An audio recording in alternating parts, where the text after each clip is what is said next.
بسم اللہ الرحمن الرحیم۔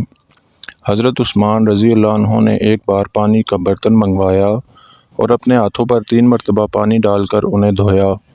پھر دائیں ہاتھ میں پانی لے کر کلی کی، ناک میں پانی ڈالا اور اسے صاف کیا،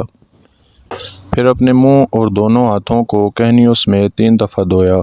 بعد ازاں سر کا مسح کیا اور اپنے پاؤں ٹخنوں سمیت 3 بار دھوئے، پھر کہا، رسول اللہ صلی اللہ علیہ وسلم نے فرمایا، جو کوئی بھی اس طرح وضو کرے پھر 2 رکعت ادا کرے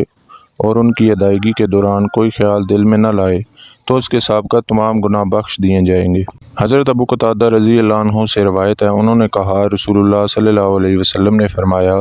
جب تم میں سے کوئی شخص کوئی چیز نوش کرے تو برتن میں سانس نہ لے، اور جب بیت الخلاء جائے تو دائیں ہاتھ سے اپنی شرمگاہ کو نہ چھوئے اور نہ اس سے استنجا کرے۔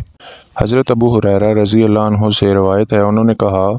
ایک دن رسول اللہ صلی اللہ علیہ وسلم قضائے حاجت کے لیے باہر گئے تو میں بھی ان کے پیچھے ہو لیا۔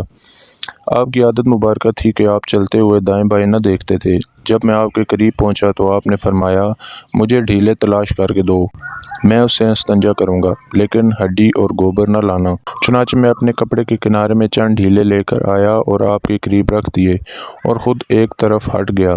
پھر جب آپ قضائے حاجت سے فارغ ہوئے تو آپ نے ڈھیلوں سے استنجا کیا۔ حضرت ابو ہریرہ رضی اللہ عنہ سے روایت ہے، رسول اللہ صلی اللہ علیہ وسلم نے فرمایا، جب تم میں سے کوئی شخص وضو کرے تو اپنی ناک میں پانی ڈالے اور اسے صاف کرے، اور جو شخص ڈھیلے سے استنجا کرے تو طاق ڈھیلوں سے کرے،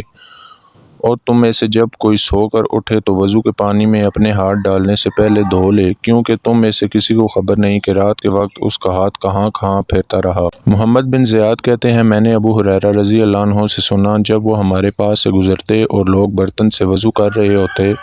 تو فرماتے، لوگو وضو پورا کرو، کیونکہ ابو القاسم صلی اللہ علیہ وسلم نے فرمایا، خشک ایڑیوں کے لیے آگ کا عذاب ہے۔ اللہ پاک ہمیں عمل کرنے کی توفیق عطا فرمائے، آمین۔